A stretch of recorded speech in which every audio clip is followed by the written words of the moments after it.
Muito boa noite, amados amigos e irmãos presentes e radiovintes.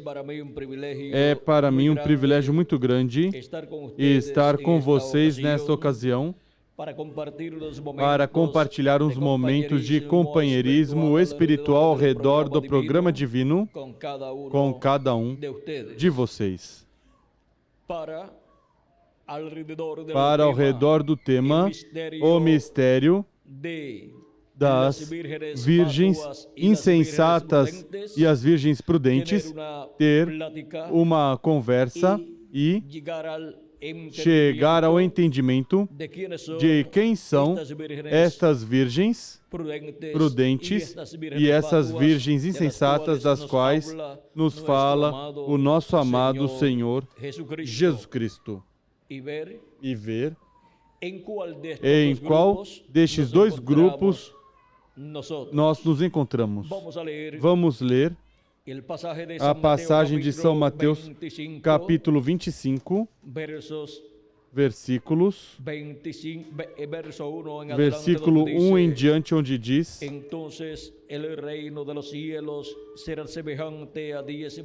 Então o reino do céu será semelhante a 10 virgens que, tomando as suas lâmpadas, saíram ao encontro do noivo. 5 eram insensatas e 5 prudentes. As insensatas, ao tomarem as suas lâmpadas, não levaram azeite consigo, mas as prudentes levaram azeite em suas vasilhas com as suas lâmpadas. Demorando o noivo, todas elas acabaram cochilando e dormindo. Mas à meia-noite ouviu-se um clamor, um grito: Aí vem o noivo, saí ao seu encontro. Então, todas aquelas virgens se levantaram e prepararam as suas lâmpadas, e as insensatas disseram às prudentes: Dai-nos do vosso azeite, as nossas lâmpadas se apagam. Mas as prudentes responderam: Não seja o caso que nos falte a nós e a vós, e diante aos que o vendem, e comprai-o. E tendo elas ido comprá-lo, chegou o noivo, as virgens que estavam preparadas entraram com ele para as bodas, e fechou-se a porta. Mais tarde chegaram também as outras virgens, dizendo: Senhor, Senhor, abre-nos a porta. Mas ele respondeu: Em verdade vos digo que não vos conheço. Portanto, vigiai, porque não sabeis o dia nem a hora em que o Filho do Homem há de vir. Que Deus nos permita compreender essa parábola tão importante que se refere ao reino de Deus. Podem sentar, queiram ter a bondade. Esta parábola das 10 virgens, 5 prudentes e 5 insensatas, se refere ao reino de Deus, ou reino dos céus. E o reino dos céus aqui mencionado é o cristianismo. E temos no cristianismo as 10 virgens que representam os crentes em nosso amado Senhor Jesus Cristo. Agora, vejam que para o tempo final, para a vinda do Filho do Homem, é que se fará claramente a diferença entre as virgens prudentes e as virgens insensatas, porque as prudentes entrarão às bodas do Cordeiro e as insensatas ficarão e passarão pela grande tribulação. Agora, ao dizer que são virgens, isto nos fala de pessoas que lavaram seus pecados no sangue de Jesus Cristo e foram justificados. Isto nos fala de pessoas que de todo o coração creem em nosso amado Senhor Jesus Cristo. Mas, porquanto Cristo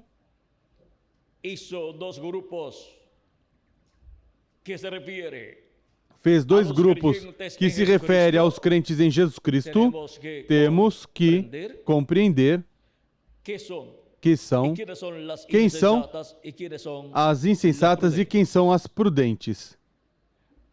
Agora, são pessoas todas virtuosas, porque creem em Cristo como nosso Salvador e lavaram seus pecados no sangue de Jesus Cristo. E 5 são prudentes e 5 são insensatas.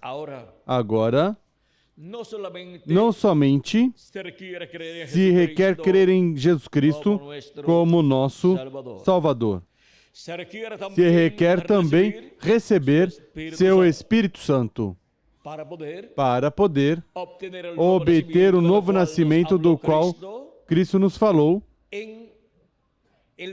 na passagem de São João, capítulo 3, e versículo 1 em diante, o qual quero ler a vocês para que tenham um quadro claro do que Cristo falou. Diz: havia entre os fariseus um homem chamado Nicodemos, um dos principais dos judeus.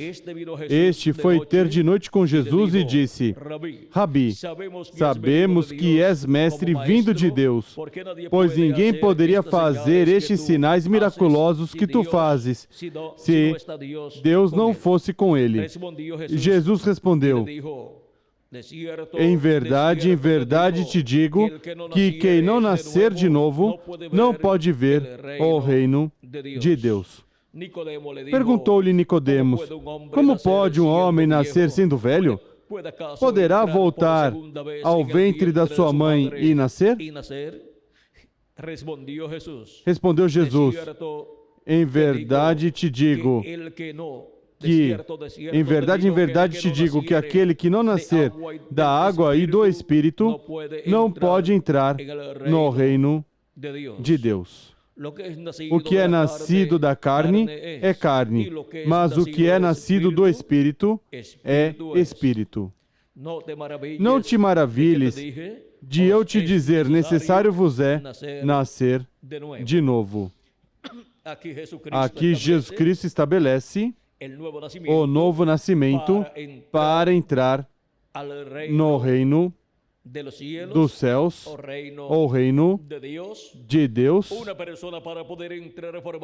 Uma pessoa para poder entrar a fazer parte da igreja do Senhor Jesus Cristo, desse corpo místico de crentes, necessita crer em Cristo como seu Salvador, lavar seus pecados no sangue de Jesus Cristo e receber o Espírito Santo, o Espírito de Deus, o Espírito de Cristo, e assim obter o novo nascimento, essa pessoa.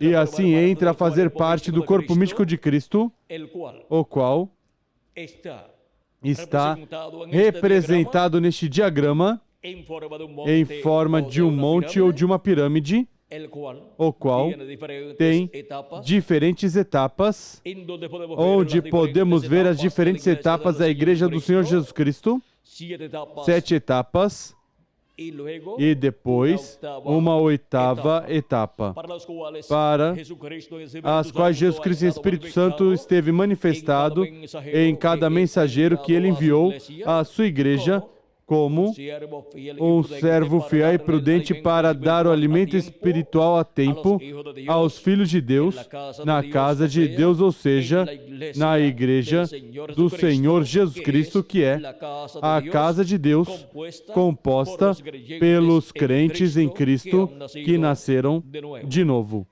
E agora, encontramos que,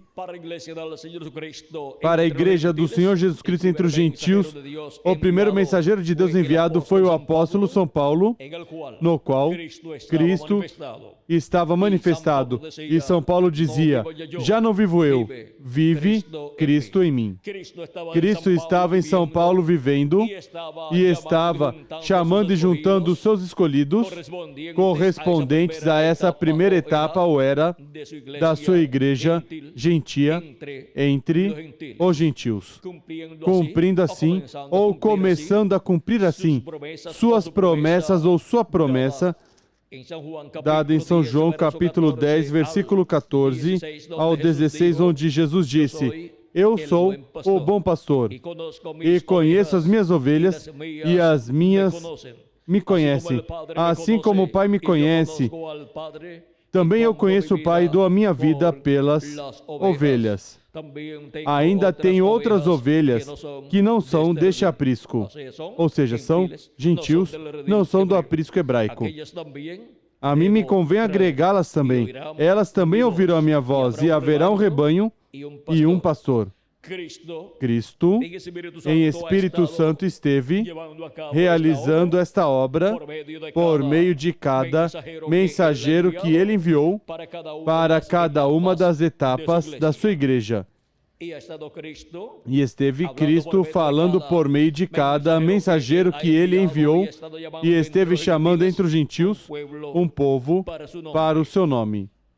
E a primeira era da igreja gentia se cumpriu na Ásia Menor, onde São Paulo foi o mensageiro e onde houve um grupo de pessoas que creram em Cristo como seu Salvador. Foram milhares de pessoas sob o ministério de São Paulo.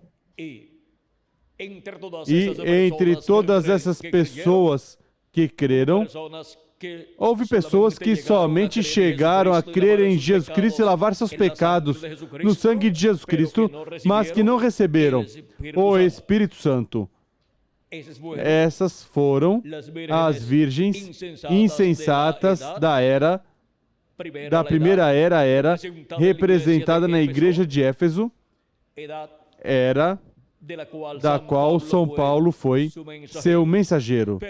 Mas houve outro grupo de pessoas naquela era que, depois de crer em Cristo como seu Salvador, receberam o Espírito de Cristo.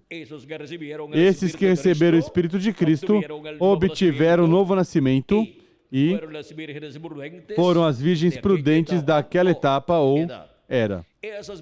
Essas pessoas obtiveram um corpo teofânico da sexta dimensão e para o último dia obterão o corpo eterno, mesmo que eles tenham partido ou morrido seus corpos. Cristo disse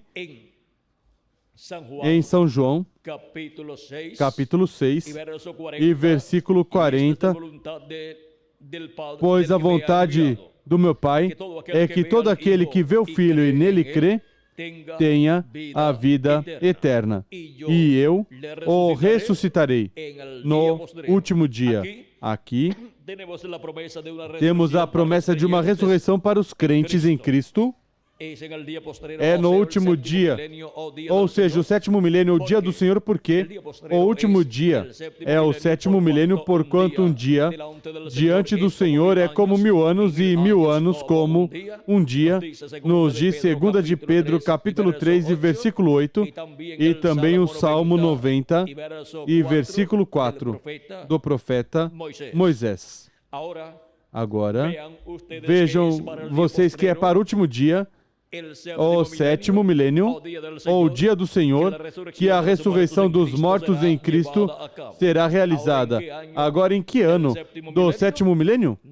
Não sabemos, mas será em algum dos anos do sétimo milênio, antes da grande tribulação e antes do glorioso reino milenial começar neste planeta Terra. E os mortos em Cristo, que são aqueles que creram em Cristo como seu Salvador e lavaram seus pecados no sangue de Jesus Cristo e receberam o seu Espírito Santo, e são as virgens prudentes, serão ressuscitados em corpos imortais, incorruptíveis, corpos que estarão representando de 18 a 21 anos de idade por toda a eternidade, que nunca ficarão doentes, nunca ficarão velhos, nunca morrerão. Essas pessoas são as virgens prudentes de cada uma das etapas ou eras da igreja gentia. Agora, as virgens fatas de cada etapa de cada era, mesmo que tinham crido em Cristo como seu Salvador, não ressuscitarão se morreram. Não ressuscitarão na primeira ressurreição, mas na segunda ressurreição, que é a ressurreição para serem julgados no juízo final. E aí sairão a vida eterna se mantiveram fiéis a Cristo e trabalharam em benefício da obra de Jesus Cristo. Senão, pois seus nomes seriam apagados do livro da vida. Essas pessoas têm seus nomes escritos no livro da vida, mas na seção não das virgens prudentes, porque a seção das virgens prudentes é a seção do livro da vida do Cordeiro.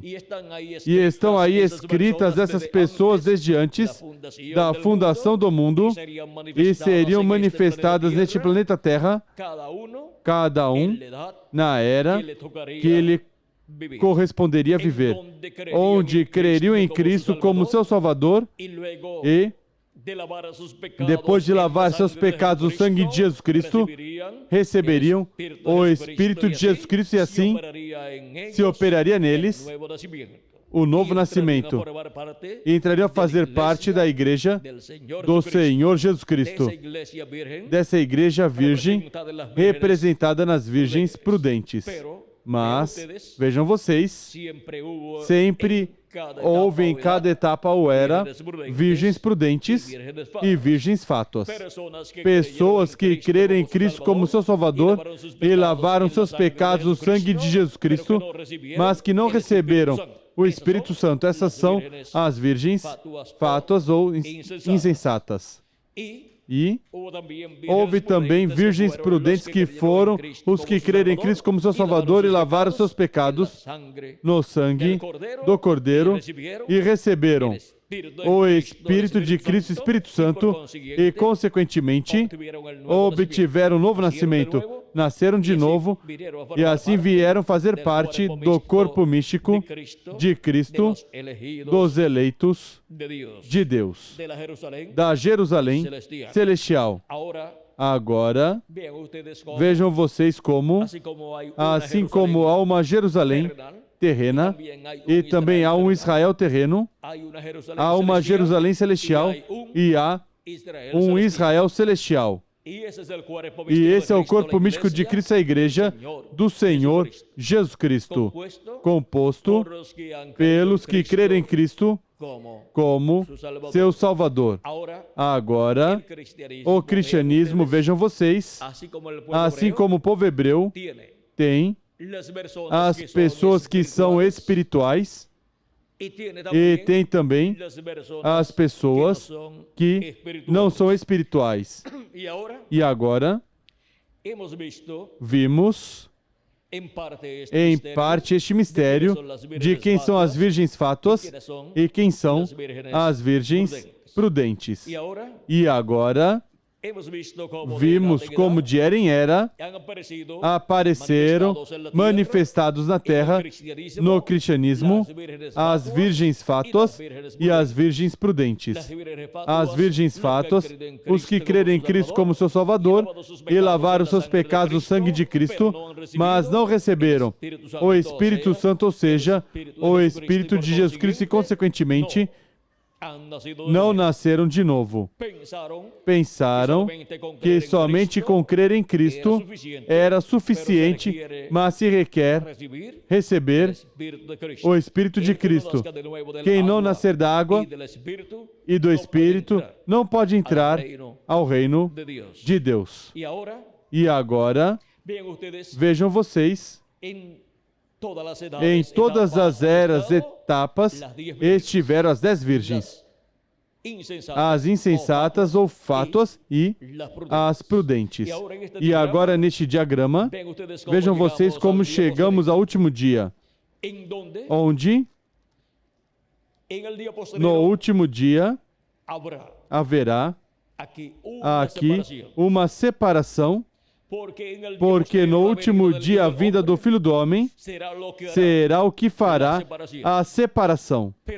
Mas vejam vocês que antes de aparecer o Filho do Homem, aparece um anúncio. Um anúncio muito importante à meia-noite. São Mateus, capítulo 25, nos diz, versículos, vamos ver,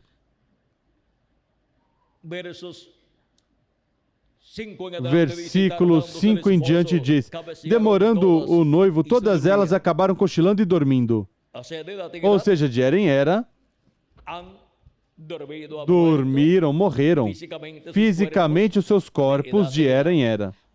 Mas, para o tempo da meia-noite, vejam vocês o que acontece. Mas à meia-noite ouviu-se um clamor, um grito. Aí vem o noivo sair ao seu encontro. E encontramos que esse clamor que saiu foi a mensagem do precursor da segunda vinda de Cristo, assim como a mensagem da primeira vinda de Cristo, 2000 anos atrás, esteve anunciando a vinda do esposo. E encontramos através da história bíblica que João Batista, falando sobre quem viria depois dele, disse que esse seria quem os batizaria com o Espírito Santo e fogo. Agora vejam vocês como em São Marcos, Cristo nos fala, e em São Lucas, São Marcos capítulo 2, versículo 19, vamos ver o que Jesus nos fala aí sobre o esposo. Com relação à sua primeira vinda, diz, capítulo 2, versículo 19 diz, respondeu-lhes Jesus, podem os convidados para o casamento jejuar enquanto está com eles o noivo? Enquanto tem consigo o noivo, não podem jejuar. Mas o tempo virá em que lhes será tirado o noivo, e naquele dia jejuarão. Agora vejam que o esposo é Cristo, o qual esteve no meio do povo hebreu. E estando seus discípulos com Jesus, não jejuavam, mas entre a religião do judaísmo e a religião hebraica, se jejuava. Até os discípulos de João Batista também jejuavam e dizem a Jesus, perguntam a Jesus o porquê os seus discípulos não jejuavam. E era porque o esposo estava com eles, ou seja, no cumprimento da primeira vinda do Messias. E agora, vejamos o que nos diz em São Lucas, capítulo 5, versículo 34, nosso amado Senhor Jesus Cristo.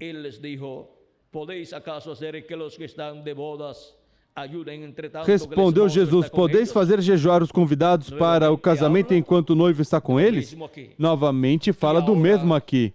E agora, em São João, capítulo 3, e versículos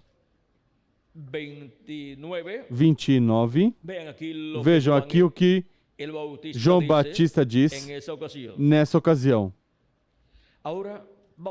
Agora vamos ver um pouquinho antes. Esta passagem é muito importante. Versículo 22 em diante diz, depois disto foi Jesus com os seus discípulos para a terra da Judéia, onde permaneceu algum tempo com eles e batizava. Ora, João também estava batizando em Enom, perto de Salim, porque havia ali muitas águas, e para lá concorria o povo para ser batizado. João ainda não tinha sido lançado na prisão. Suscitou-se uma contenda entre alguns discípulos de João e um judeu acerca da purificação. Foram a João e disseram: Rabi, aquele homem que estava contigo além do Jordão, do qual deste testemunho, está batizando e todos vão ter com ele. João respondeu: o homem só pode receber o que lhe for dado do céu. Vós mesmos sois testemunhas de que vos disse: eu não sou o Cristo, mas sou enviado adiante dele. A noiva pertence ao noivo. O amigo do noivo, que ele assiste, espera e ouve, e alegra-se muito com a voz do noivo. Essa alegria é minha, e agora está completa. É necessário que ele cresça e que eu diminua. Aqui vejam vocês como João Batista declarou que o precursado, o qual ele falava que viria depois dele, seria o esposo. A vinda do esposo para aquele tempo foi a primeira vinda de Cristo. E João foi a voz que esteve anunciando que o esposo viria no meio daquelas trevas espirituais que houve no meio do povo hebreu naquele tempo, pois estava espiritualmente falando na meia-noite. E agora o que será a vinda do esposo para o último dia? Será a vinda do Filho do Homem, a segunda vinda de Cristo como Rei dos Reis e Senhor dos Senhores, buscando sua esposa, sua rainha, sua noiva. E agora, sua noiva está representada nas virgens prudentes. E agora vejam vocês que no meio do cristianismo estará o povo que receberá e verá a vinda do esposo e entrará com Cristo, o esposo às bodas, e se fechará a porta. E depois perceberão o que ocorreu. Quem? As virgens insensatas, as quais verão batendo a porta, e a porta é Cristo. Nelas verão, mas não terão azeite em suas lâmpadas, pois não diz a Escritura que receberam ou conseguiram azeite, porque quem dá o azeite é o esposo. É Cristo o qual esteve dando o azeite do batismo do Espírito Santo de era em era até este tempo final. E agora podemos ver que para o tempo final ressuscitarão as virgens prudentes, ou seja, os crentes em Cristo das eras passadas, que receberam o Espírito de Cristo e, consequentemente, obtiveram um novo nascimento e entraram, assim, ao reino de Deus. São pessoas que obtiveram esse anjo do Senhor que acampa ao redor dos que o temem e os defende, que é o corpo teofânico da sexta dimensão. Essa teofania da sexta dimensão, esse espírito da sexta dimensão. E por isso, quando eles partiram ou morreram seus corpos físicos, foram viver no paraíso nesse corpo teofânico. E eles regressarão à terra em corpos eternos, e dentro dos seus corpos eternos estará a alma dessas pessoas com espírito teofânico que receberam quando creram em Cristo e receberam o Espírito de Jesus Cristo. E agora, vejam como, para o último dia, temos a promessa da vinda do Filho do Homem. Por isso é tão importante essa parábola, porque nos fala da Igreja do Senhor Jesus Cristo desde o seu começo até o seu final, onde se encontra com a vinda do Filho do Homem, com a vinda do esposo do seu esposo, para entrar às bodas com Cristo. A união com Cristo, porque umas bodas são a união de dois seres que se amam. E a união de Cristo e sua igreja será para este tempo final, para o último dia, para o sétimo milênio, na etapa da era da pedra angular. E agora, assim como Deus enviou um precursor para a primeira vinda de Cristo para preparar o caminho ao Messias, também para a segunda vinda de Cristo, Deus enviou um precursor preparando o povo para a segunda vinda de Cristo. Vejam vocês em Malaquias capítulo 3, a promessa da vinda do precursor da primeira vinda de Cristo e a vinda de Cristo no meio do povo hebreu. Aqui está a promessa. Malaquias capítulo 3, versículo 1 em diante diz: Vede, eu envio o meu mensageiro que preparará o caminho diante de mim. Esse foi João Batista. De repente virá ao seu templo o Senhor, a quem buscais. Quem virá? O Senhor, o Deus de Abraão, de Isaque e de Jacó, e o anjo do pacto, a quem desejais. O anjo do pacto, ou seja, o anjo do Senhor, quem libertou o povo hebreu da escravidão no Egito. Esse é o verbo, o qual virá em carne humana no meio do povo hebreu. E quando se cumpriu essa promessa, deste capítulo 1, versículo 1 de Malaquias, quem apareceram em cena cumprindo neles essas promessas?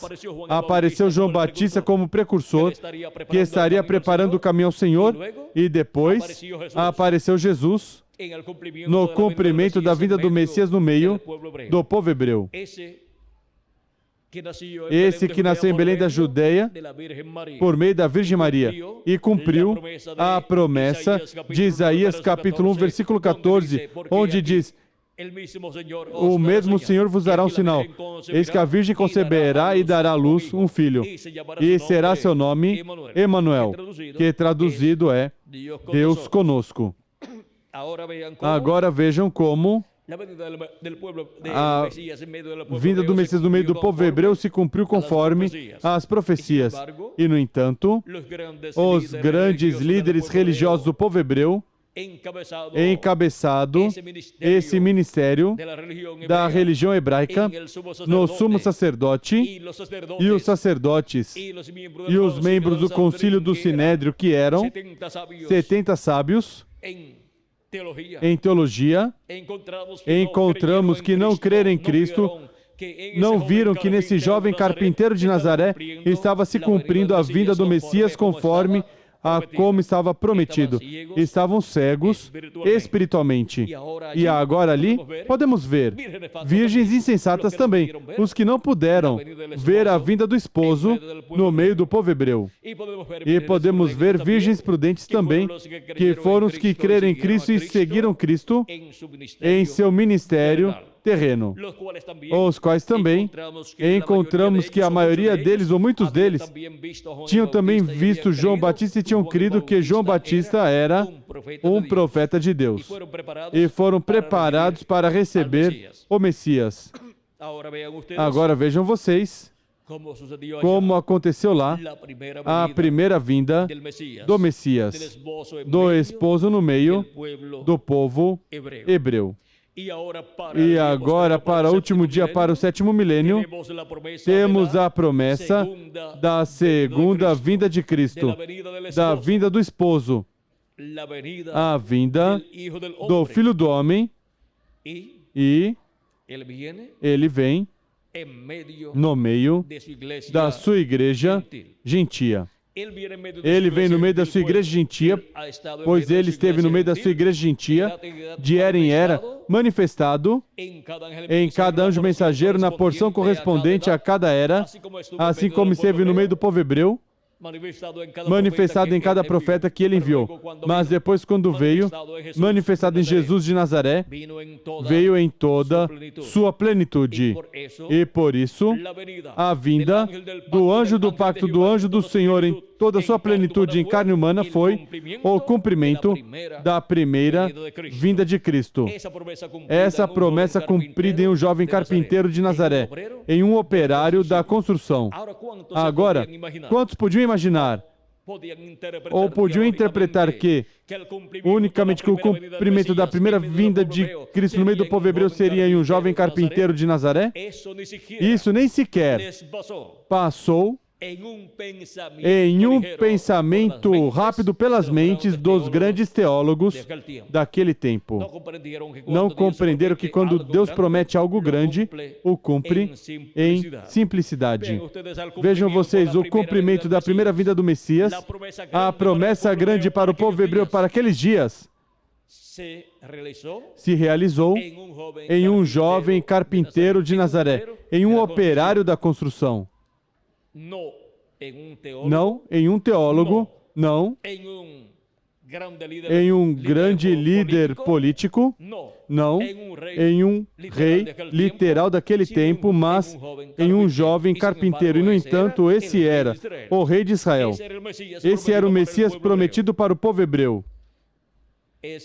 É que algumas pessoas não compreendem que há uma ordem terrena que os seres humanos aqui têm, mas há uma ordem celestial. E Cristo é rei conforme a ordem celestial de Melquisedeque, que não tem nada a ver com a ordem terrena dos reis deste mundo. E ele é sacerdote segundo a ordem de Melquisedeque, que não tem nada a ver diretamente com a ordem levítica do povo hebreu, com a ordem das religiões deste mundo. Ou seja, que é uma ordem do céu que está estabelecida antes da raça humana aparecer neste planeta Terra. E conforme a essa ordem, Jesus é rei e sumo sacerdote. E conforme a essa ordem, os escolhidos de Deus, os primogênitos de Deus, lavados no sangue de Cristo, que receberam o Espírito de Cristo e nasceram de novo, são reis e sacerdotes dessa ordem celestial. E agora, vejam vocês, como o rei de Israel vem à terra como um jovem carpinteiro de Nazaré. Vejam vocês, o desenhista e construtor do universo agora vem como um simples carpinteiro de Nazaré. Mas aquele era o Criador dos céus e da terra. No princípio era o Verbo, e o Verbo estava com Deus, e o Verbo era Deus. Por ele foram feitas todas as coisas, e sem ele, nada do que foi feito se fez. São João capítulo 1, versículos 1 ao 5. E se continuarmos, vejam vocês, versículo 1 ao 18, nos fala sobre o Verbo que estava com Deus e era Deus. E no versículo 14 nos diz, e o Verbo se fez carne e habitou entre nós. E quando o Verbo que estava com Deus e era Deus se fez carne e habitou entre os seres humanos, foi conhecido pelo nome de Jesus. Aquele Jesus de Nazaré, ao qual insultaram, ao qual desprezaram, e do qual disseram que era Belzebu. Vejam vocês, era o Deus de Israel manifestado em carne humana, em um corpo de carne. Pediram sua morte, o crucificaram na cruz do Calvário, e ali estavam matando o corpo do Deus deles, o corpo físico que Deus criou para si no ventre de Maria, para realizar a obra de redenção neste planeta Terra. E agora vejam que O Deus de Israel é nada menos que o nosso amado Senhor Jesus Cristo. Usou o nome Jesus, que é o nome que representa ou significa Redentor ou Salvador, para realizar sua obra de redenção, de salvação lá na cruz do Calvário. Mas ele tem um nome novo, do qual ele nos fala em Apocalipse capítulo 3 e versículo 12, onde nos diz: ao que vencer, eu farei coluna no templo do meu Deus, de onde jamais sairá.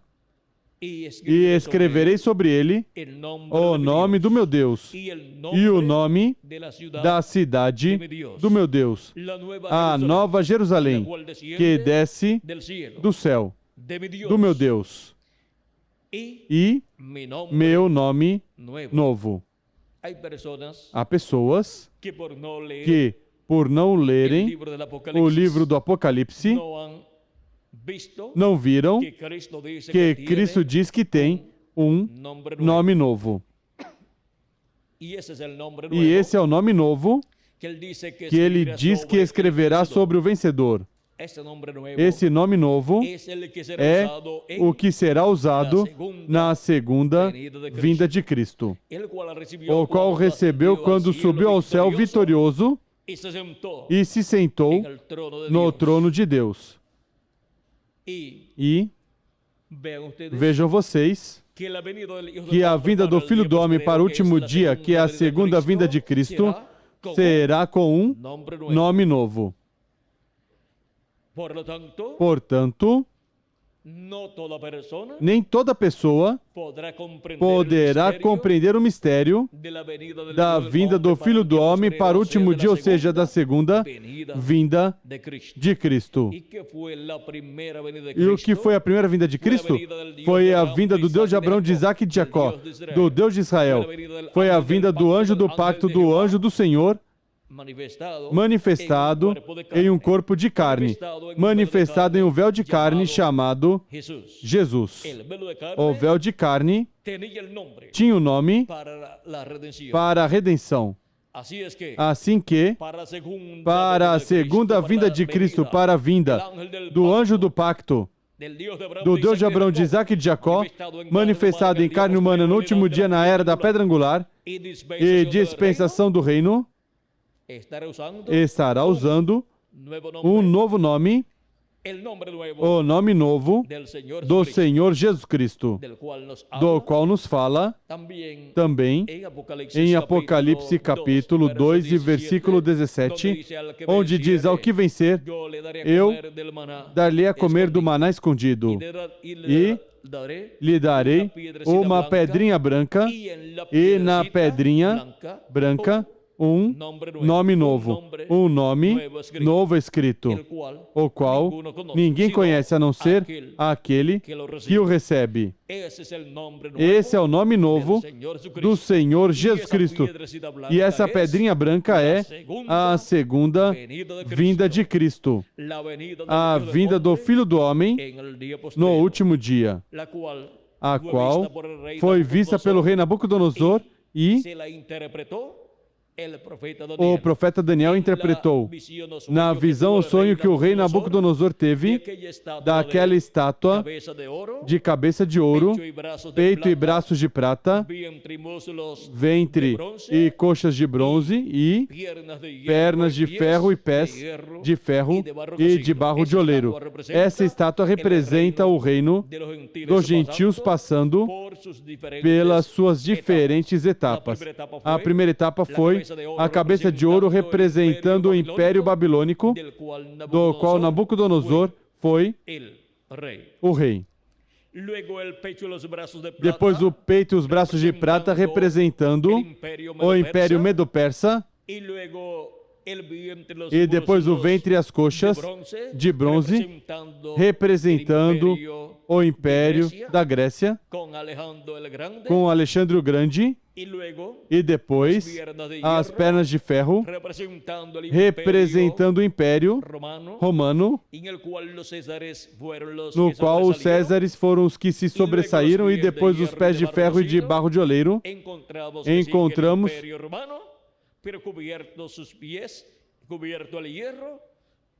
Encontramos que segue, vem depois do Império Romano, mas coberto seus pés, coberto o ferro com barro, que representa os reis, que com suas nações, os 10 reis, que com suas nações darão seu poder e autoridade à besta, conforme Apocalipse capítulo 17, versículo 8 ao 17.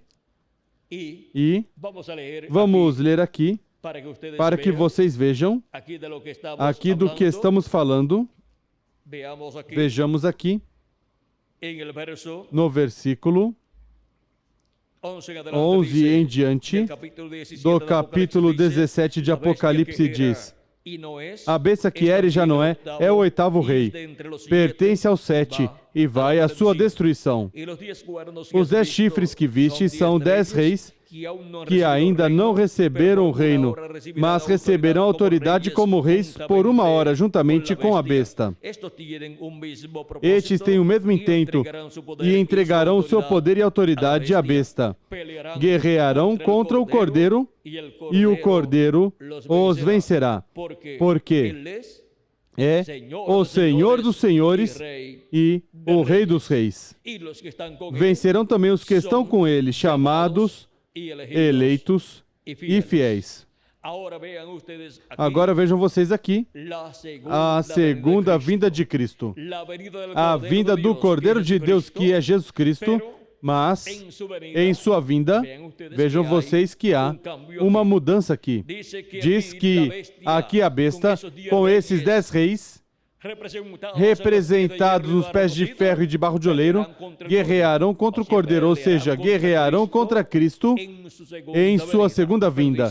Mas diz, mas o Cordeiro os vencerá, porque ele é Rei dos reis e Senhor dos senhores, porque a segunda vinda de Cristo é como Rei dos reis e Senhor dos senhores. E por isso é que o profeta Daniel, quando interpretou a visão ou sonho do rei Nabucodonosor, onde o rei viu que aquela pedra não cortada por mãos veio, o qual é a segunda vinda de Cristo, e feriu os pés de ferro e de barro de oleiro e os esmiuçou.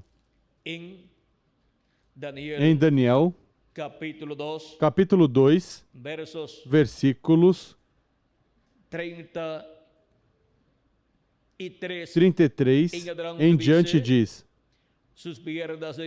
as suas pernas de ferro, os seus pés em parte de ferro e em parte de barro de oleiro.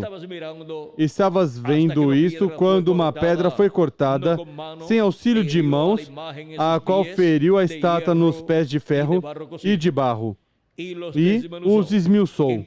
Então foi juntamente esmiuçado o ferro, o barro, o bronze, a prata e o ouro, os quais se fizeram como a palha das eiras no estio, e o vento os levou, e não se achou lugar algum para eles.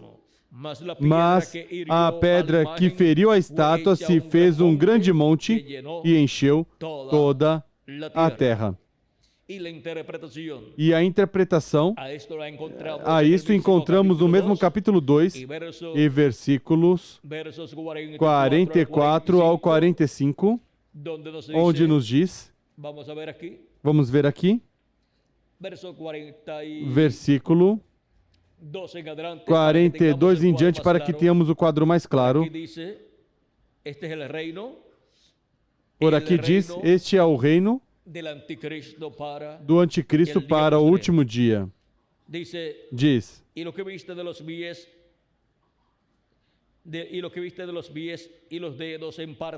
quanto que viste dos pés e dos dedos em parte de barro de oleiro e em parte de ferro, isso será um reino dividido, contudo haverá nele alguma coisa da firmeza do ferro, pois que viste o ferro misturado com barro de oleiro.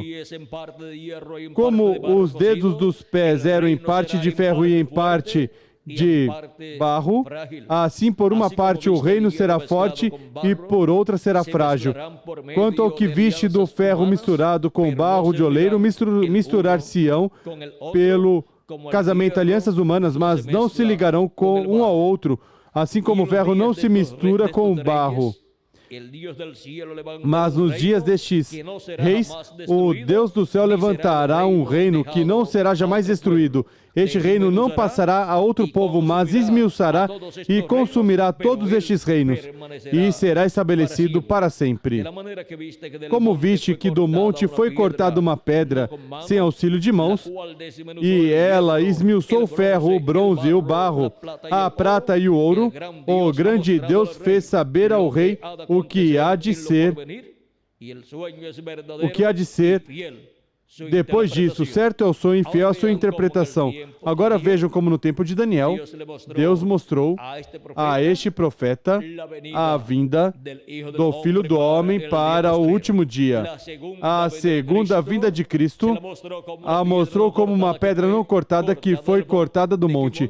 De que monte? Do monte de Deus, que é a Igreja do Senhor Jesus Cristo, representada neste diagrama em forma de monte ou em forma de pirâmide. É aqui, na era da pedra angular, onde aparece a pedra não cortada por mãos, assim como apareceu 2000 anos atrás, na era da pedra angular.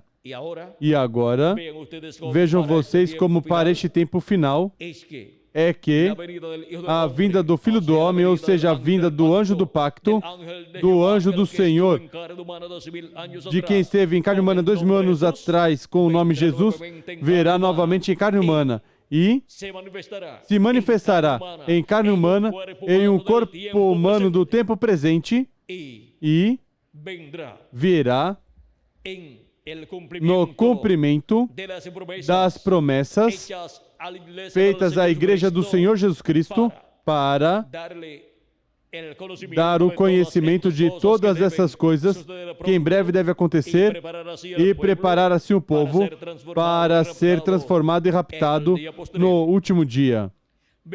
Vejam como Cristo nos fala que para o último dia os escolhidos serão chamados e juntados com grande voz de trombeta. De São Mateus capítulo 24 e versículos 31, e enviará os seus anjos com grande voz de trombeta, os quais ajuntarão com os seus escolhidos. Quem são os escolhidos de Deus? Os primogênitos de Deus? São as virgens prudentes, são os que creram em Cristo como nosso Salvador e lavaram seus pecados no sangue de Cristo e receberam o Espírito de Jesus Cristo, ou seja, o Espírito Santo. Esses são os escolhidos de Deus, os primogênitos de Deus, que no último dia estarão sendo chamados e juntados conforme a promessa divina. Assim como foram chamados e juntados os escolhidos de Deus, de era em era, por meio da manifestação de Cristo em Espírito Santo através de cada anjo mensageiro que Ele enviou. Porque Cristo, para falar e chamar e juntar os seus escolhidos dentre os gentios, esteve usando sempre um ser humano, um mensageiro, assim como fez no meio do povo hebreu, quando falou ao povo hebreu.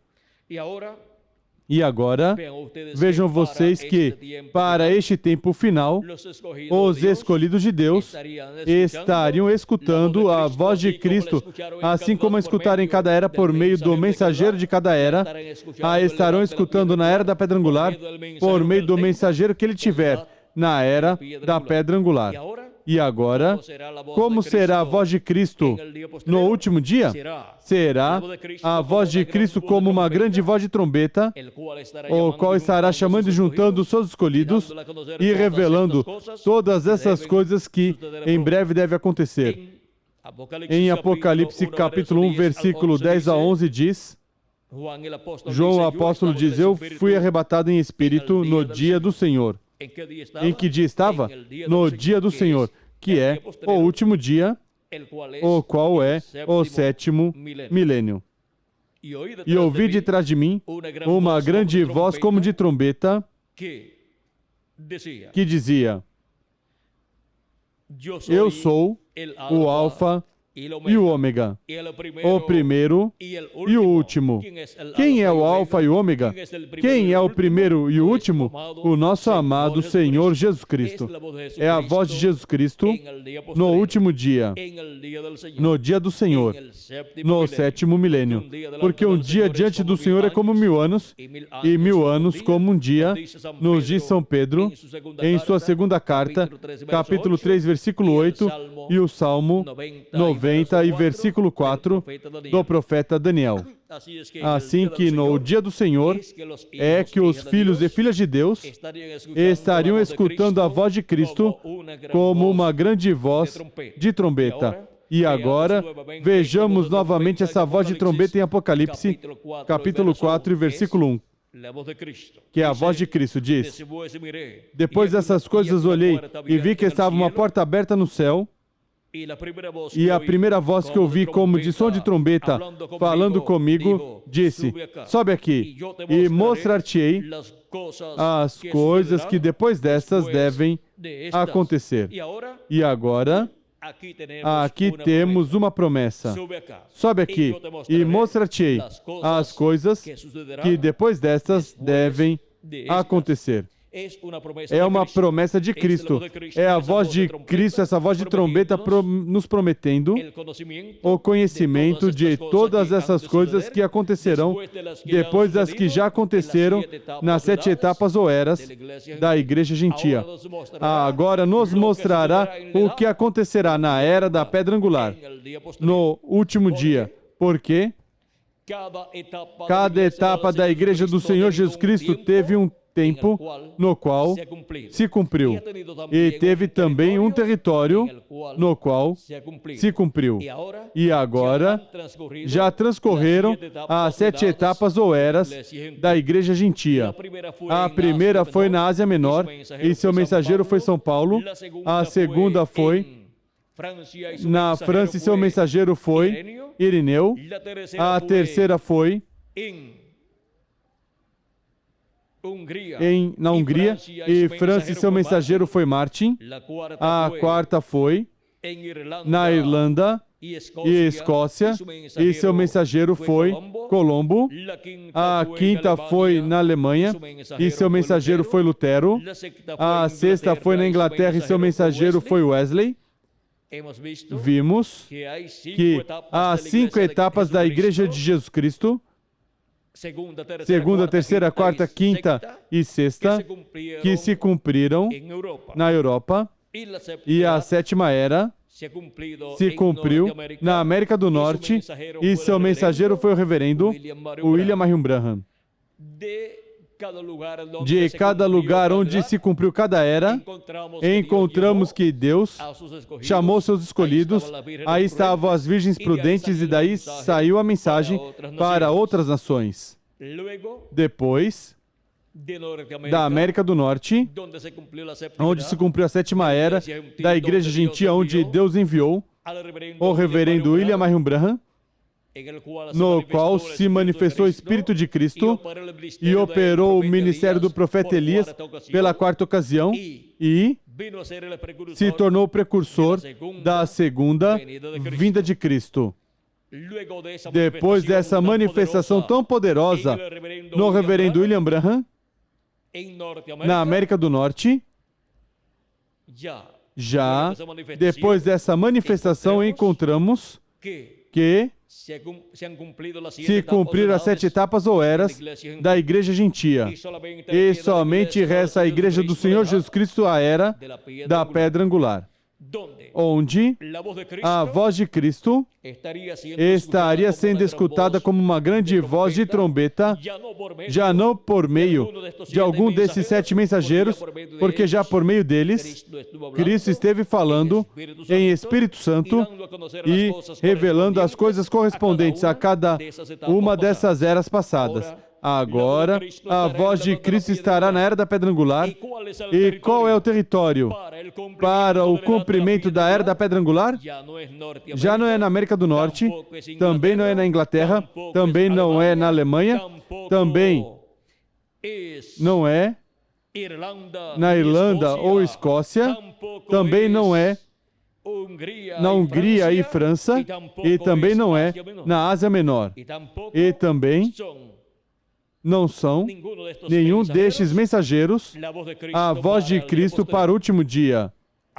Agora, temos que verificar qual será a voz de Cristo para o último dia, qual será o mensageiro de Cristo para o último dia, porque por meio desse mensageiro estaremos escutando a Jesus Cristo nos falando com essa grande voz de trombeta, ou seja, nos falando com a mensagem correspondente ao último dia, com a mensagem do Evangelho do Reino que gira ao redor da segunda vinda de Cristo. E agora, para poder encontrar onde está essa grande voz de trombeta, nos revelando todas essas coisas que em breve devem acontecer, temos que ir através da Escritura e aquele que estiver nos revelando, com certeza, verdadeiramente, nos revelando todas essas coisas que em breve devem acontecer, aí estará Cristo nos falando com essa voz de trombeta. Será a voz de Cristo, essa grande voz de trombeta, falando por meio desse mensageiro. E será no território correspondente à Era da Pedra Angular. Assim como houve um território para cada era da Igreja Gentia, nas 7 etapas ou eras da Igreja Gentia, há um território para a Era da Pedra Angular. E aí estará falando no idioma desse território e por meio do mensageiro que envia a esse território. E aí é onde estaremos escutando essa grande voz de trombeta, ou trombeta de Deus, nos revelando todas essas coisas que em breve devem acontecer e chamando e juntando todos os escolhidos na Era da Pedra Angular e dispensação do Reino. Vejamos por meio de quem estarão sendo reveladas todas essas coisas que em breve devem acontecer e aí será onde estará a grande voz de trombeta ou trombeta final, a voz de Cristo. E Cristo, manifestado em Espírito Santo, nos falando diretamente à alma, ao coração e nos revelando, nos dando a conhecer todas essas coisas que em breve devem acontecer. Apocalipse capítulo 22, versículo 6, está a resposta. E disse-me o anjo, essas palavras são fiéis e verdadeiras. E o Senhor, o Deus dos Espíritos dos profetas, enviou o seu anjo. A quem enviou? O seu anjo. Vamos ver para quê? Para mostrar a seus servos as coisas que em breve devem acontecer. Para que o enviou? Para mostrar aos seus servos as coisas que em breve devem acontecer. Aí está a voz de Cristo. Aí está Jesus Cristo em Espírito Santo manifestado em seu anjo mensageiro, nos falando todas essas coisas que em breve devem acontecer. E isto é para a Era da Pedra Angular e dispensação do Reino. Em Apocalipse 22, versículo 16 nos diz: Eu, Jesus, enviei o meu anjo para vos testificar essas coisas nas igrejas. A quem diz que enviou? O seu anjo mensageiro. Fica claro que o instrumento de Jesus Cristo, através do qual Cristo estará falando no último dia e nos revelando com essa voz de trombeta essas coisas que em breve devem acontecer, é o anjo do Senhor Jesus Cristo. Por isso, em Apocalipse capítulo 1, versículo 1 ao 3, nos diz: revelação de Jesus Cristo que Deus lhe deu para mostrar aos seus servos as coisas que brevemente devem acontecer. Ele as enviou pelo seu anjo e as notificou ao seu servo João. Por meio de quem? Vem a revelação de Jesus Cristo por meio do seu anjo mensageiro. A João revelou essas coisas nesta forma simbólica.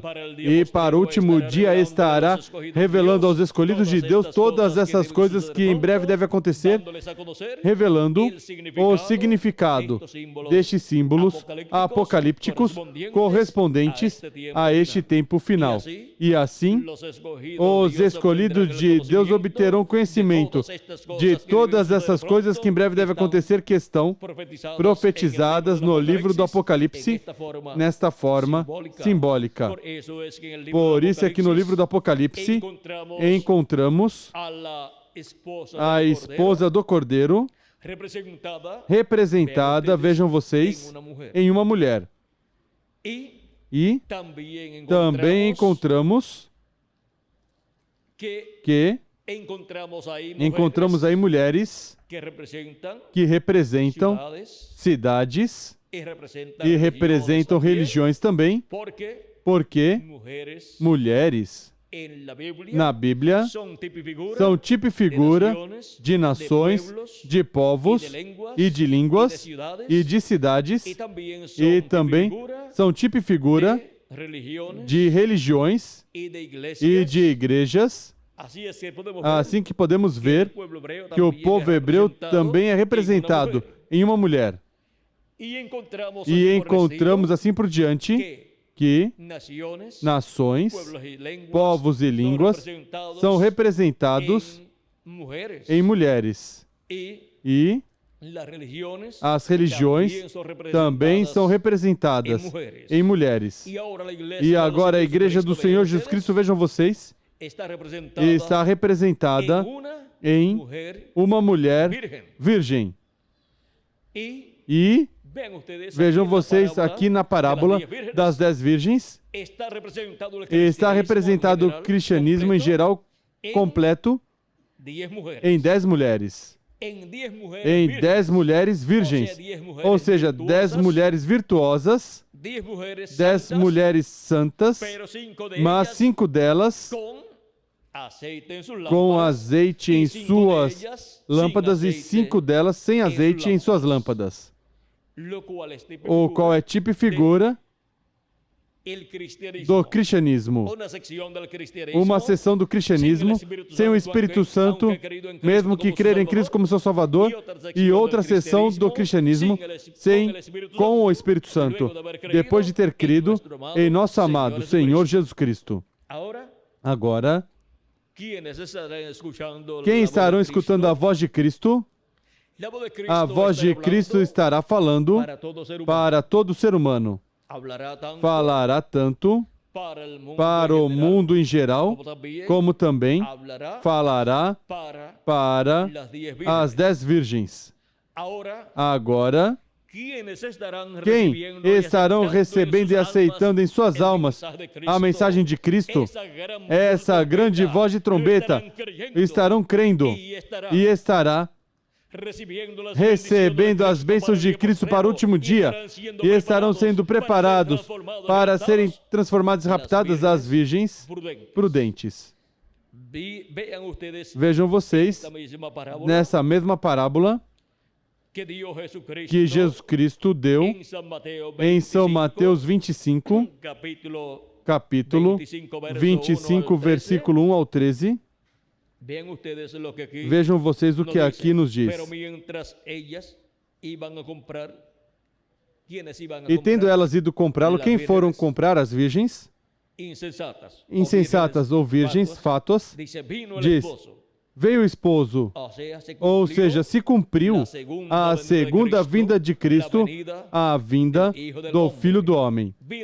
Veio Cristo, a era da pedra angular, assim como tinha vindo de era em era na porção correspondente a cada era, no mensageiro de cada era, agora vem na era da pedra angular. E diz, veio o esposo e as que estavam preparadas entraram com ele para as bodas e fechou-se a porta. A porta se fecha,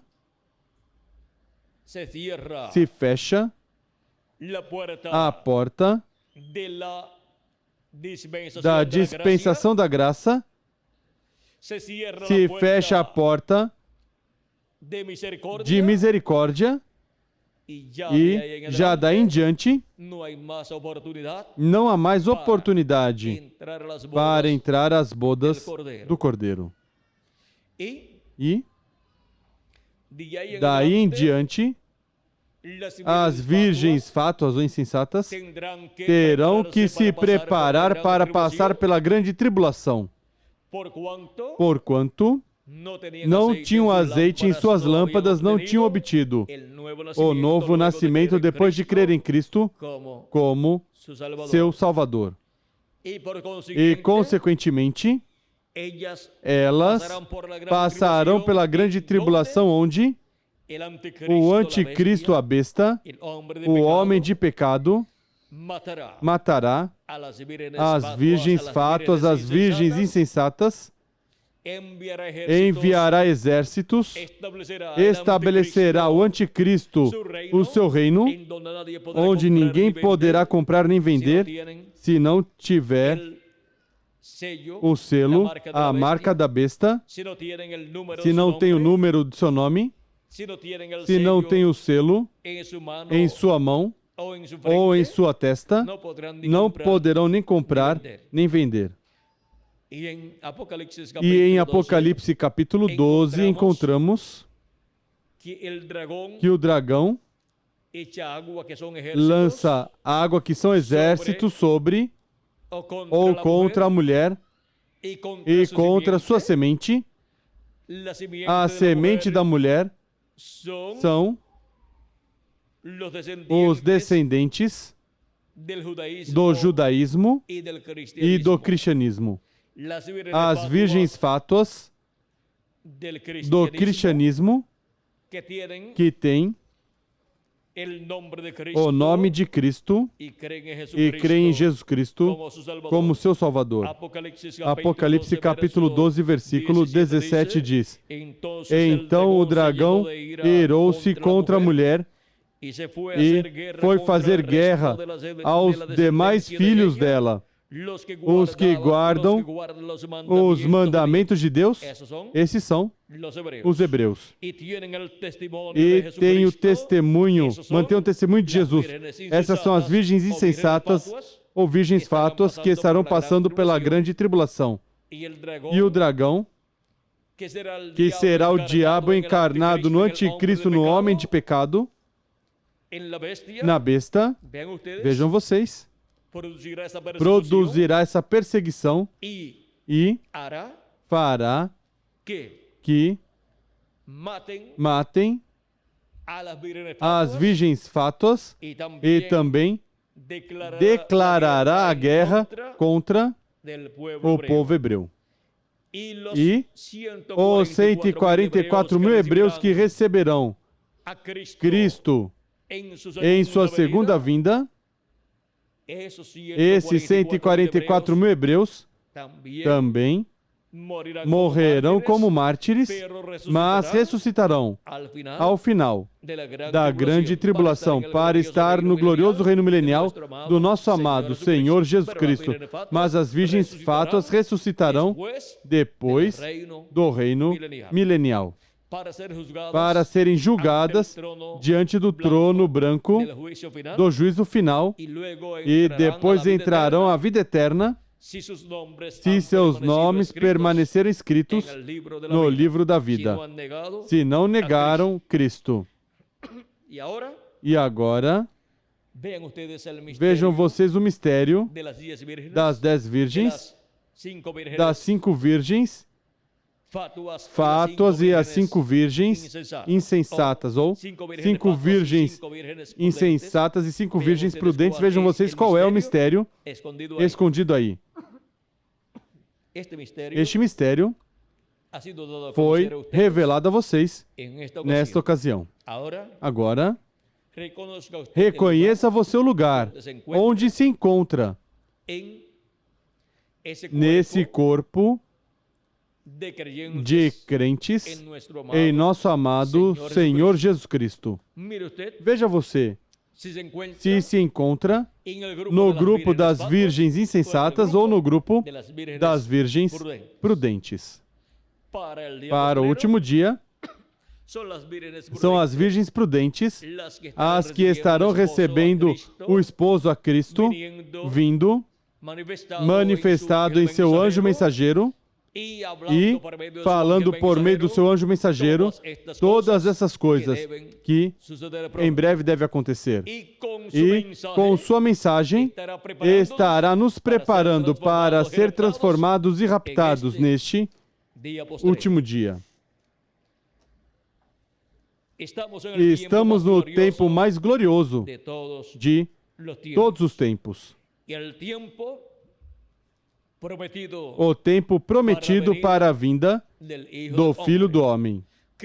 Cristo, falando da vinda do Filho do Homem, disse que seria como nos dias de Noé, que comiam, bebiam, se casavam e se davam em casamento, e também vendiam e compravam. E diz, e não conheceram, até que veio o dilúvio e levou a todos. Assim será também a vinda do Filho do Homem. Ou seja, assim será também a vinda do esposo. É este o tempo do qual Cristo falou. O mundo pré-diluviano não sabia que estava presente na terra um profeta dispensacional e que esse profeta dispensacional era aquele homem que eles conheciam como Noé. Esse era o profeta grande, o homem grande daquele tempo. E tinha a mensagem, a revelação divina das coisas que iam acontecer nesse tempo. Deus tinha revelado ao profeta Noé que destruiria a raça humana com um dilúvio. Mas Noé achou graça diante de Deus. E aquilo era algo inconcebível para a raça humana, porque somente a humanidade teve o conceito somente de que Deus é amor, mas não o que Deus é fogo consumidor. E há tempo em que a misericórdia de Deus é estendida, mas há tempo em que Deus traz o mundo a juízo. E a misericórdia de Deus nos dias de Noé estava estendida, esperando a que Noé terminasse a arca, e quando terminou a construção da arca, ordenou entrar na arca com sua família e com os animais e aves, que tinham que entrar, e répteis, e depois Deus fechou a porta, e depois veio o dilúvio e destruiu aquela humanidade pré-diluviana que não tinha crido na mensagem de Noé. Agora, quando Deus envia um profeta dispensacional à Terra, há uma responsabilidade diante de Deus para toda pessoa. Esta responsabilidade está mostrada em Deuteronômio, capítulo 18, versículo 15 em diante, onde diz: o Senhor teu Deus te suscitará um profeta como eu do meio de ti e de teus irmãos, a ele ouvirás. A quem Deus diz que as pessoas estão ordenadas para escutar? Ao profeta que Deus envia. E quem não quiser escutar, pois não escuta, porque toda pessoa tem livre-arbítrio. Mas o que será das pessoas que não escutarem esse profeta? Vamos ver. O que estará falando esse profeta? Vamos ver também. Continua dizendo em Deuteronômio, capítulo 18, versículo 18: Eu lhe suscitarei um profeta do meio de seus irmãos semelhante a ti, porei as minhas palavras na sua boca. O que Deus coloca na boca do profeta que ele envia? Sua palavra. Qualquer pessoa que quiser conhecer a palavra de Deus, que quiser escutar a palavra de Deus para o tempo em que vive, pois busque o profeta mensageiro que Deus envia nesse tempo e por meio do mensageiro do profeta escutará a voz de Deus. Porque Deus coloca sua palavra na boca desse profeta. Diz: porei as minhas palavras na sua boca e ele lhes falará tudo o que eu lhe ordenar. O que fala um profeta enviado por Deus? Tudo que Deus mande que fale ao povo. E essa é a mensagem correspondente a essa era ou a essa dispensação e a essa geração. E que será dos que não escutarem? Diz: eu mesmo pedirei contas de todo aquele que não ouvir as minhas palavras que ele falar em meu nome. E no livro de Atos, capítulo 3, versículo 22 ao 23 diz: e qualquer que não ouvir o que ele falar em meu nome, eu o exterminarei do povo. Ou seja, que perde o direito de pertencer ao povo de Deus e, consequentemente, perde o direito à vida eterna, porque não escutou a voz de Deus, a palavra de Deus, e Cristo disse: minhas palavras são Espírito e são vida, e quem ouvir minha palavra e crer naquele que me enviou tem vida eterna, e não entrará em condenação, mas passou de morte à vida. Mas quem não escuta a voz de Deus, a palavra de Deus para o tempo em que vive, pois ficou em morte.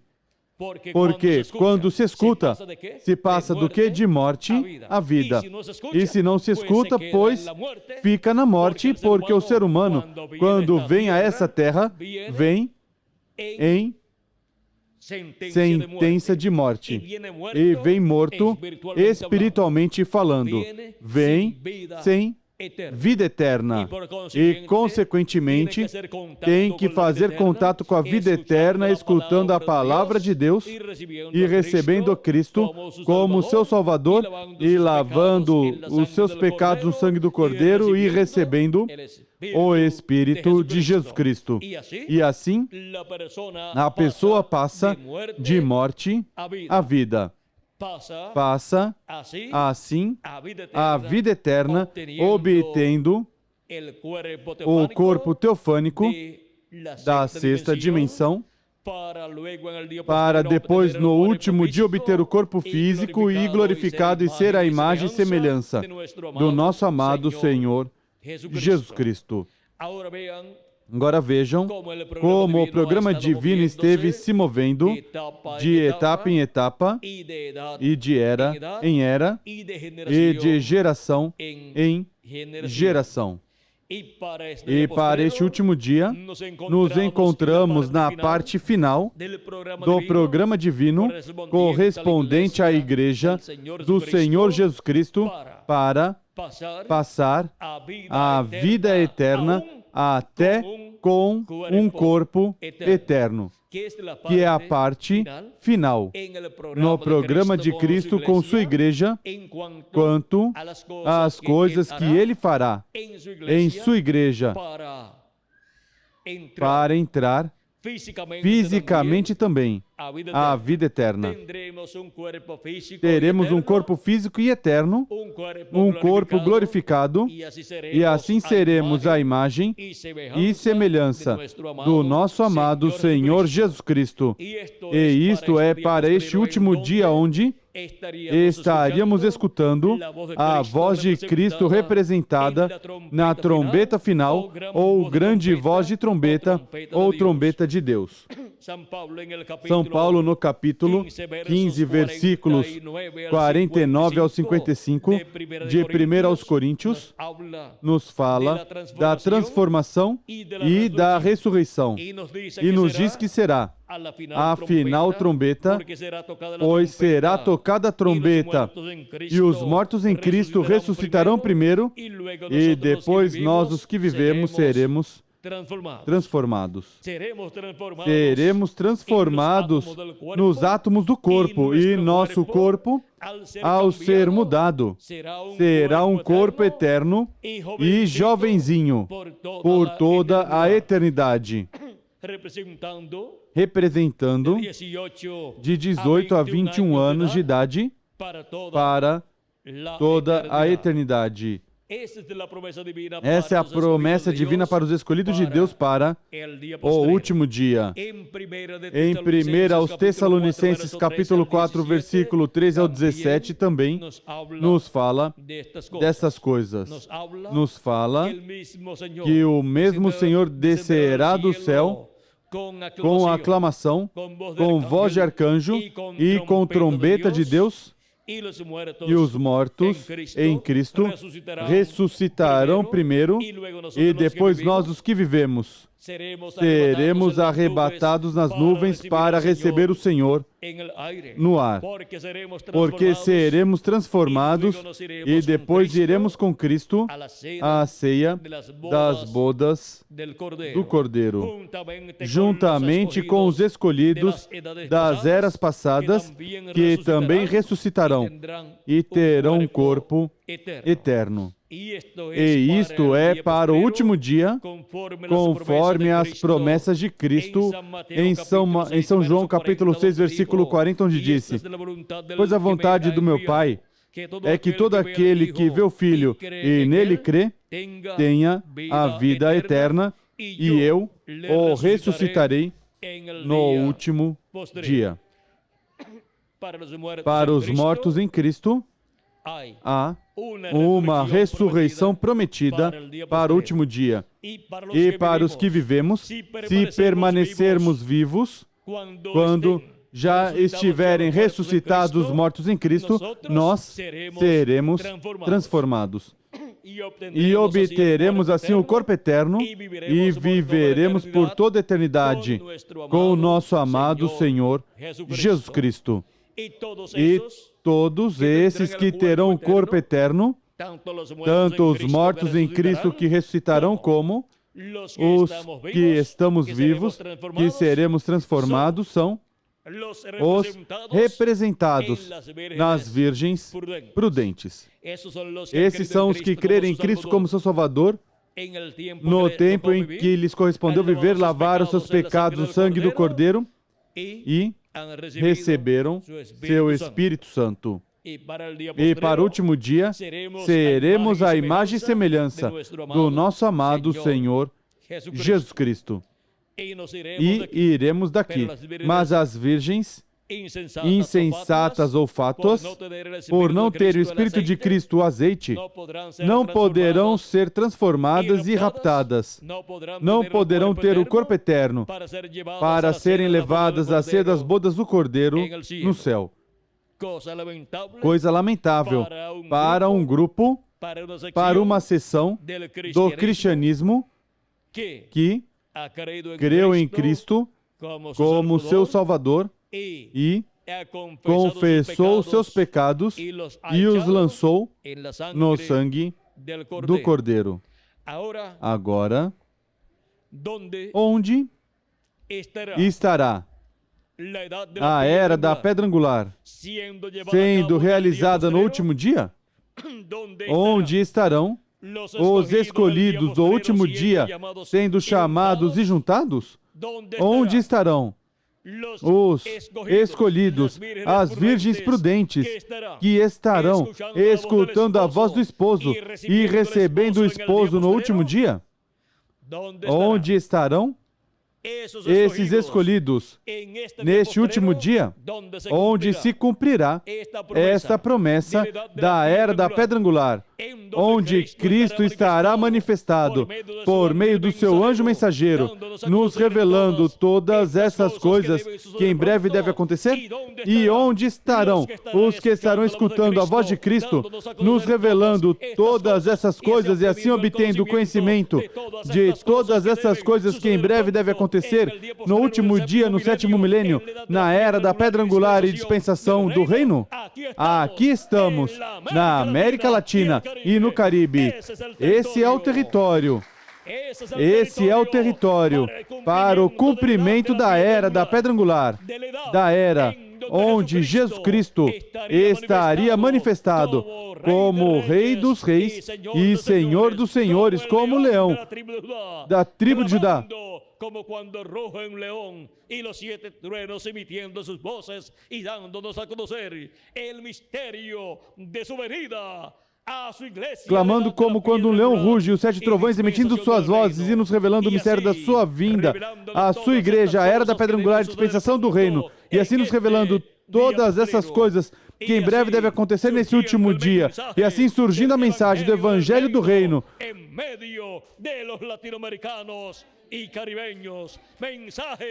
no meio dos latino-americanos e caribenhos, mensagem representada na trombeta final, grande voz de trombeta.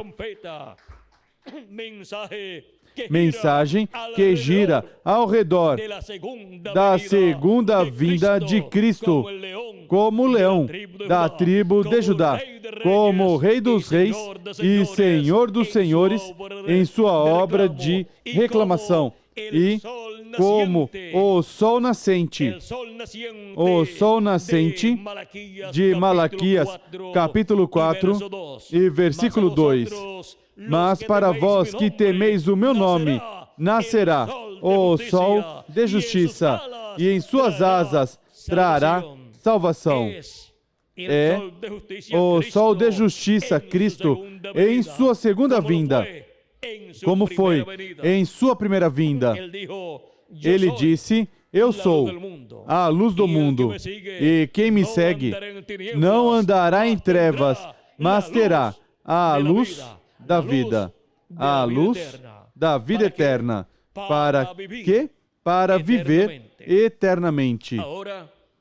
Agora, Cristo, em sua vinda, a era da pedra angular e dispensação do reino, no último dia, na América Latina e no Caribe, estará nos falando todas essas coisas que em breve devem acontecer por meio do seu anjo mensageiro, que é o profeta da dispensação do reino e da era da pedra angular, porque Cristo, vejam vocês, de era em era, se manifestou em Espírito Santo e também para a era da pedra angular por meio do seu anjo mensageiro, como se manifestou por meio dos seus 7 mensageiros nas 7 eras da igreja gentia. E agora, a manifestação de Jesus Cristo em Espírito Santo através do seu anjo mensageiro nos revela todas essas coisas que em breve devem acontecer neste último dia. E ao estarmos escutando, por meio do anjo mensageiro de Jesus Cristo, todas essas coisas que em breve devem acontecer, estamos escutando essa grande voz de trombeta do último dia, a voz de Cristo. Estamos escutando Cristo por meio do seu anjo mensageiro, nos revelando todas essas coisas que em breve devem acontecer neste último dia. E esta grande manifestação de Cristo em Espírito Santo por meio do seu anjo mensageiro corresponde à era da pedra angular e dispensação do reino, onde? Na América Latina e no Caribe.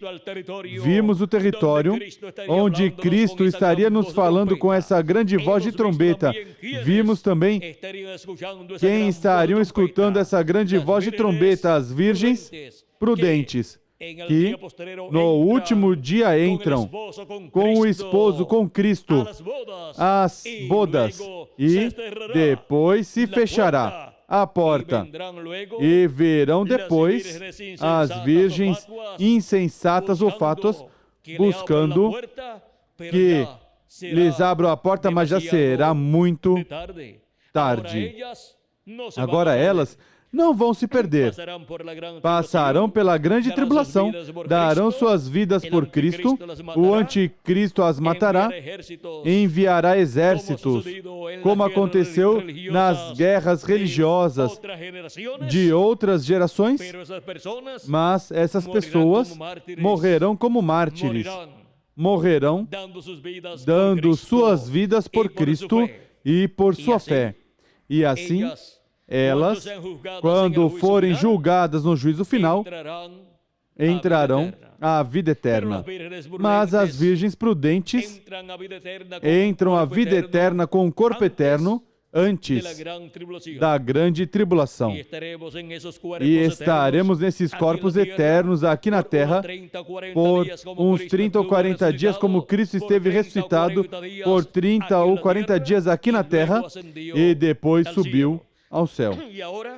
E agora, os escolhidos, as virgens prudentes, ressuscitarão as que morreram e estarão em corpos eternos, e nós, os que vivemos, seremos transformados e estaremos em corpos eternos. E estaremos aqui de 30 a 40 dias e depois iremos com Cristo à ceia das bodas do Cordeiro. Por 3 anos e meio, e estaremos ali com Cristo na repartição, na distribuição dos galardões nessa grande festa celestial. Enquanto a terra, com seus habitantes, estará passando pelos juízos divinos da grande tribulação.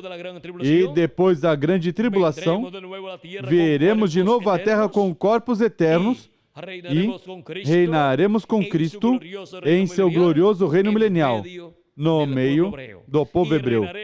E reinaremos com Cristo, porque Cristo reinará sobre o povo hebreu, reinaremos com Ele. E Cristo reinará sobre o mundo inteiro, e reinaremos com Ele. Assim que estaremos reinando com Cristo por 1000 anos e depois por toda a eternidade. Vimos nesta noite nosso tema, o mistério das virgens insensatas e as virgens prudentes.